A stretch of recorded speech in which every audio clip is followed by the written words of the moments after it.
I'm afraid some Americans don't fully understand. When the Soviets used the phrase ideological subversion, what do they mean by it?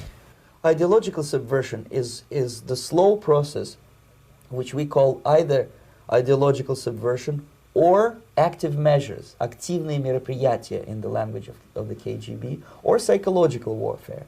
What it basically means is to change the perception of reality of every American to such an extent that despite of the abundance of information, no one is able to come to sensible conclusions in the interests of defending themselves, their families, their community, and their country.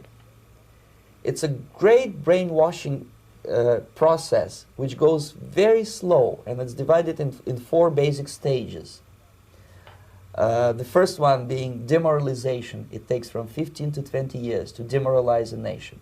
Why that many years?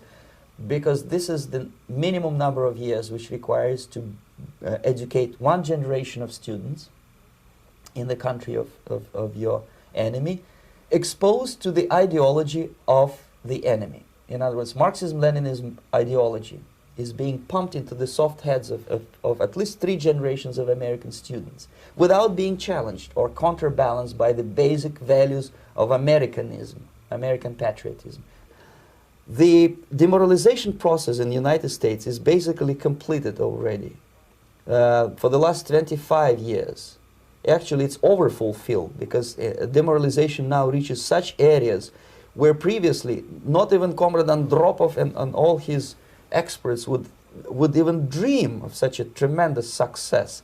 Most of it is done by Americans to Americans, thanks to lack of moral standards. As I mentioned before, exposure to true information does not matter anymore. A person who was demoralized is unable to assess true information. The facts tell nothing to him. Even if I shower him with information, with authentic proof, with documents, with pictures, even if I take him by force to the Soviet Union and show him concentration camp, he will refuse to believe it until he is going to receive a kick in his fat bottom. When a military boot crashes his balls, then he will understand, but not before that. That's the tragic of the situation of demoralization. The next stage is destabilization. This time, subverter does not care about your ideas and the patterns of your consumption. Whether you eat junk food and get fat and flabby, doesn't matter anymore. This time, and it takes only from 2 to 5 years to destabilize a nation, what matters is essentials: economy, foreign relations, defense systems. And you can see it quite clearly that in some areas, in such sensitive areas as defense and economy, the influence of Marxist-Leninist ideas in the United States is absolutely fantastic. I could never believe it 14 years ago when I landed in this part of the world, that the process will go that fast. The next stage, of course, is crisis. It may take only up to 6 weeks to bring a country to the verge of crisis. You can see it in Central America now. And after crisis, with a violent change of power, structure, and economy, you have so-called the period of normalization. It may last indefinitely. Normalization is a cynical expression borrowed from Soviet propaganda. When the Soviet tanks moved into Czechoslovakia in '68, Comrade Brezhnev said, "Now the situation in brotherly Czechoslovakia is normalized."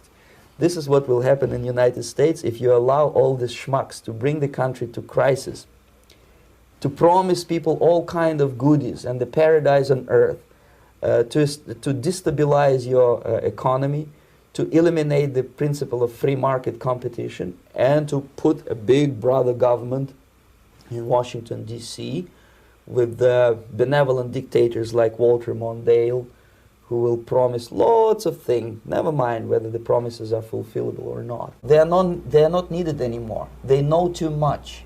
Some of them, when they get disillusioned, when they see that Marxist-Leninists come to power, obviously they get offended. They think that they will come to power. That will never happen, of course. They will be lined up against the wall and shot. But they may turn into the most bitter enemies of Marxist-Leninists when they come to power. And that's what happened in Nicaragua. You remember most of these former Marxist-Leninists were either put to prison or one of them split, and now he's working against Sandinistas.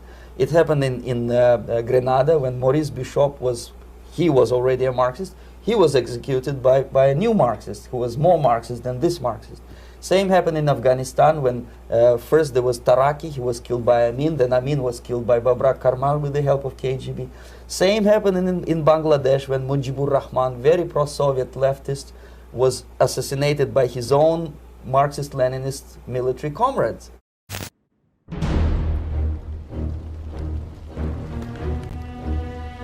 We will watch Europe burn. We will watch the empire of the United States collapse under its own weight. A world with two superpowers will become a world with one. The Soviet Union. And if the leaders of this new world order squander the opportunity we have provided them, then they too will be replaced.